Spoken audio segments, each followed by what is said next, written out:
जी हाफिज़ साहब कि ये है कि अगर तो वो नेशनल क्रिकेट एकेडमी में उनको जिम्मेदारी मिलती है तो वो कोई इतना बुरा ख्याल नहीं है और मुनासिब है वहाँ पर जो अगर प्लेयर्स की डेवलपमेंट की या पाथवेज़ का जो है निज़ाम उसको बेहतर कर सकते हैं और वो ज़्यादा बेहतर अंदाज में वो उस जगह पर काम कर सकते हैं। उन्होंने पहले भी किया हुआ है। जहाँ तक ताल्लुक़ इस चीज़ का है कि उनको पाकिस्तान टीम की कोचिंग के साथ आना चाहिए था या नहीं आना चाहिए था, ये पहले भी हमने बात की है कि उनको ना पाकिस्तान क्रिकेट बोर्ड को उनको इस तरफ लाना चाहिए था, ना उनको आना चाहिए था। और अब अगर इसके बाद वो नेशनल क्रिकेट एकेडमी में आकिब साहब जाते हैं तो वो ज़रूर वो उनके लिए बहुत बेहतर है, वहाँ पर ज़्यादा बेहतर अंदाज में काम कर सकते हैं। जहाँ तक ताल्लुक़ इस चीज़ का है कि अज़हर अली हैं यूथ डेवलपमेंट के डायरेक्टर। हाँ। और पाकिस्तान क्रिकेट बोर्ड को ये इस चीज़ का तयन करना चाहिए कि क्या यूथ डेवलपमेंट का काम इतना ही मतलब है कि वो है आसान है या इतना कम है वहाँ पर काम, या वक्त बहुत ज़्यादा है कि आप उनको नेशनल सेलेक्टर भी बना देते हैं, तो फिर ये भी एक सवालिया निशान है। सो उनको जहाँ पर जो उनका काम है उस पर लगाए रखें। सेलेक्टर्स आप अलहदा से रखें, आप किसी और नेशनल सिलेक्शन कमेटी के किसी भी रुकन के पास कोई और ओहदा नहीं होना चाहिए, उनको सिर्फ नेशनल सेलेक्टर होना चाहिए, कोई दूसरी जिम्मेदारी उनके पास होनी नहीं चाहिए। ये बात ठीक है कि सिलेक्शन कमेटी की गलती है और उन्होंने बेहतर लोगों को मुंतखब नहीं किया और उनको होना चाहिए जो बेहतर हैं और जिन्होंने इस वक्त ठीक काम नहीं किया है। और ये भी कोई ऐसा नहीं है कि पाकिस्तान क्रिकेट बोर्ड के चेयरमैन जो इस वक्त हैं उनके बारे में कि उन्होंने कहा कि तुम बदल लो और देख लो, नज़रसानी कर लो। ये आप चेयरमैन पाकिस्तान क्रिकेट बोर्ड हैं, अगर आपको लगता है कि गलत हो रहा है तो आपको उसमें रोकना है। ये नहीं है, आपको इख्तियार हासिल है। ये नहीं है कि आप उनको कहें जी ठीक है, जो आपके सामने गलत हो रहा है तो आप उसको कहें कि होने दें, तो जब गलत हो जाएगा फिर मैं उसमें मुदाखलत करूँगा। ये नहीं है। हाँ, आपको ये मुदाखलत नहीं करनी चाहिए कि आप ज़बरदस्ती किसी को कहें कि शामिल कर लो, इसको रखो टीम। हाँ, लेकिन जब आपके सामने हैं और यही एक बुनियादी फ़र्क है ना मीरब, कि अगर आपको क्रिकेट का मतलब फ़र्ज़ कर लें कोई भी चेयरमैन है, अगर वो खेल से वाकिफ़ नहीं है तो इस किस्म की गलतियाँ उससे होंगी, क्योंकि अगर आप तामीराती काम की सरबराही कर रहे हैं और आप वहाँ पर क्रेडिट ले रहे हैं सारी चीज़ों का, वो अच्छी चीज़ अगर हो गया तो, लेकिन असल काम पाकिस्तान क्रिकेट टीम है। आपका स्टेडियम ऐसा भी रहता जैसा पहले था और टीम जीत जाती तो लोगों ने आपको याद करना था, लेकिन अब अगर स्टेडियम नया बन गया है, टीम आपकी बाहर हो गई है, तो आपको कौन अच्छा कह रहा है? सब लोग आपको आप पर तनकीद कर रहे हैं। तो इसलिए पाकिस्तान क्रिकेट बोर्ड के चेयरमैन जो इस वक्त हैं, जो इससे पहले रहे हैं और जिन्होंने आने वाले दिनों में आना है, क्योंकि सब ने तो रहना नहीं है हमेशा, ठीक है, कल तारीख बदले, कोई पता नहीं कोई और चेयरमैन हो, कोई और आ जाए, तो इसलिए ये चेयरमैन का ये इख्तियार है। और जहाँ पर वो उनको लगे कि वाकईतन चीज़ें दुरुस्त नहीं हैं, उनको वहाँ पर करना चाहिए, कोई भी हो। जिस तरह की ये सिलेक्शन हुई है ना, ये जैसे खिलाड़ी इधर से आगे, उधर से आगे, इधर से आगे, ये तरीकाकार ही दुरुस्त नहीं है। और ये भी ये शोर मच रहा है ना पाकिस्तान में, पाकिस्तान के जो फॉर्मर क्रिकेटर्स हैं या जो मेंटोर्स हैं इस सिस्टम के, जैसे ये चेयरमैन साहब ने कहा है ना कि रिव्यू कर लें, और क्रिकेटर्स ने रिव्यू नहीं किया सिलेक्शन को। ये मेंटोर्स का भी अगर कोई इनको कहेगा ना क्रिटिसिज्म इतना हो रहा है, ये क्रिकेटर्स को कहेंगे ना रिव्यू कर लो, ये नहीं करेंगे। ये फैसला चेयरमैन ने करना है कि मुझे ये काम पाकिस्तान की क्रिकेट के लिए ठीक है या नहीं है, ये काम आगे बढ़ना है या नहीं बढ़ना है, इससे पाकिस्तान की क्रिकेट को नुकसान है या फ़ायदा है, इसका तयन आप अपनी फैसला साजी से करेंगे, अपनी समझ बूझ से करेंगे। अगर आप इनके ऊपर रहेंगे, आप जिसको इतने पैसे मिल रहे होंगे, मतलब ये भी मतलब शोएब मलिक साहब ने कहा ना कि पैसे मिल रहे हैं लोगों को, उनके पैसे पर किसी की निगाह नहीं। आप भाई, आपको क्रिकेट बोर्ड 50 करोड़ दे दे, किसी जर्नलिस्ट को उससे क्या लेना देना है। लेकिन जर्नलिस्ट का सवाल, सहाफ़ी का, मीडिया का सवाल ये होता है कि क्या जो पैसे, जो मुआवजा आपको दिया जा रहा है, क्या आप उसके बदले में वो काम कर रहे हैं? क्या आप उतना काम कर रहे हैं जितना आपको मुआवजा दिया जा रहा है? सवाल 50 लाख का नहीं है।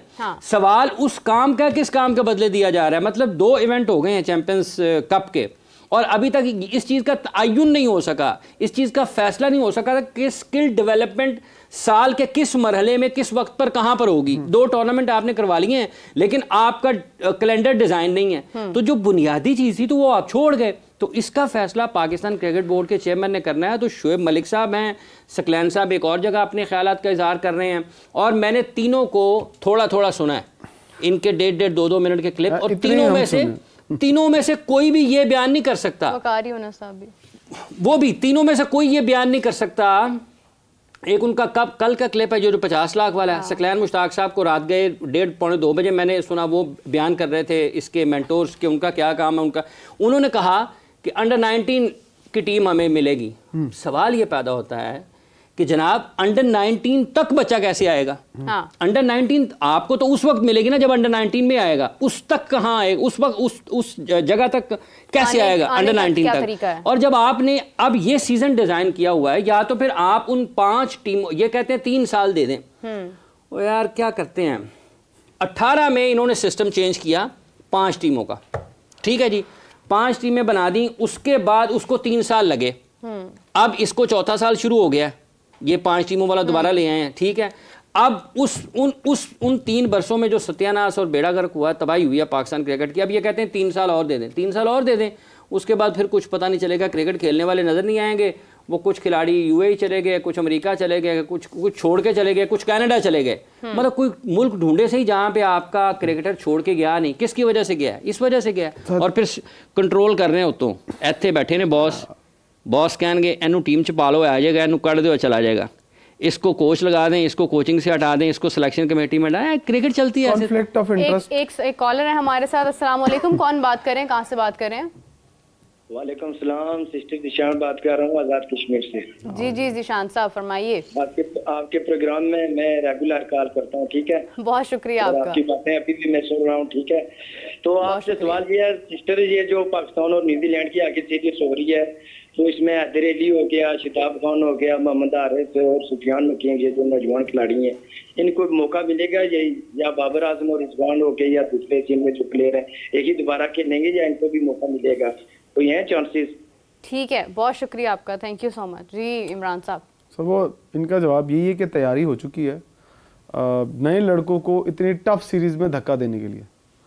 और जो सीनियर हैं वो कहते हैं कि हमने रेस्ट पे जाना है, और ख़बरें ये निकाली जा रही हैं कि जी पाकिस्तान क्रिकेट बोर्ड की जो मैनेजमेंट है वो सीनियर से नाराज़ है और उनको कुछ अरसे के लिए साइडलाइन किया जा रहा है। और जूनियर्स जिनका ये जिक्र कर रहे हैं कि उनको टीम में रखा जाएगा, ऑब्वियसली वो ही टीम के साथ ट्रैवल करेंगे, और ये उनके लिए एक बहुत बड़ा चैलेंज होगा जिनके लिए हम ये सब फाइट कर रहे हैं कि उनको क्यों नहीं खिलाते। अब सबसे बड़ा इम्तिहान है यंगस्टर्स का, जो हम कहते हैं ना खिलाएं, तो अब यंगस्टर्स को भी क्रिकेट खेलनी चाहिए, टूर एंजॉय करने नहीं जाना आपने, आपको लग्जरी नहीं एंजॉय करनी, आपको क्रिकेट पैशनेट होकर खेलना पड़ेगी। अगर आप समझते हैं कि आप पाकिस्तान का फ्यूचर है, अगर आप ऐसा नहीं करेंगे तो भजन आप भी फिर मम्मी डैडी प्लेयर हैं, आप भी एक टूर करें, आएँ और फिर और किसी को ढूंढेंगे। पहली बात ये। हाफिज़ साहब ने इससे पहले कुछ बातें कर रहे थे, शोएब मलिक साहब के पास थोड़ा सा मैं कमेंट कर दूं।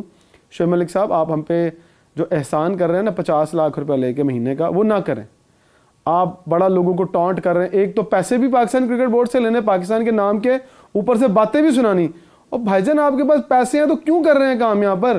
आपको पैसे काम करने के लिए दिए गए, टीवी चैनल्स पे बैठ के बोलने के लिए दिए गए। हमसे ज्यादा जर्नलिस्ट तो आप बन गए। आपका काम था क्रिकेट खेलना, आपका काम तबसरे करना नहीं था कि आप जाकर हमें ही बताएं कि भाईजान ऐसे कर लें, मेरे पास इतने पैसे हैं। और भाईजान अल्लाह आपको और पैसे दे, जरा आए ना कोई प्लेयर भी निकाल के दिखा दे कि आपने 50 लाख रुपए में एक भी प्लेयर निकाला हो महीने में। हाफिज़ साहब की बात को मैं आगे सेकंड करता हूँ, थोड़ा बढ़ा देता हूँ। 50 लाख रुपया आप महीने का लाहौर रीजन को, ख्वाजा नदीम साहब को देना शुरू कर दें, एबटाबाद रीजन को, पेशावर रीजन को, कराची रीजन को, इन रीजन को 50 लाख रुपए सिर्फ डेवलपमेंट की मद में दे दें और उन्हें कहें कि जनाब 2 साल हैं, इन 2 सालों में हमें पाकिस्तान की 3 टीमें चाहिए बनानी हमने। लें, आज की तारीख नोट कर लें और आज से पैसे देने शुरू कर दें और उनको इख्तियारात दे दें। ना टीमें बने ना तो जो चोर की सजा वो मेरी सजा, लेकिन नहीं करेंगे, इख्तियारात दे के अपने हाथ काट देंगे। उससे पहले रीजन्स का वो सिस्टम तो ठीक करें ना, जो रीजन्स के अंदर जो कहां से लोग आ जाते हैं। मैं वही कह रहा हूं, इख्तियारात, फुल इख्तियारात दे तो देखें। पैसे की गेम है ना, उनके पास तो पैसे ही इतने हैं जितने के लिए वो लोकल क्रिकेट चला रहे हैं। फिर उसके ऊपर खुर्रम नियाज़ी साहब बैठे हुए जो उनको हैंडल कर रहे हैं, जो हाफिज़ साहब ने कहा ना कि हिलाता है हाथ पकड़ के वो बंदा को, तुम ये कर लो, तुम कर लो। कॉन्फ्लिक्ट ऑफ इंटरेस्ट चेक करें जरा।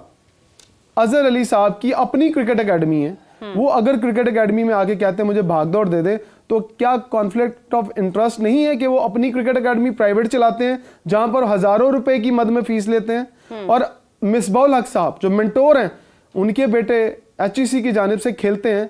बताएं ना जरा दुनिया को आज कि उनके बेटे ने जो क्रिकेट खेली है HEC की जानिब से कितनी परफॉर्मेंस है उनकी।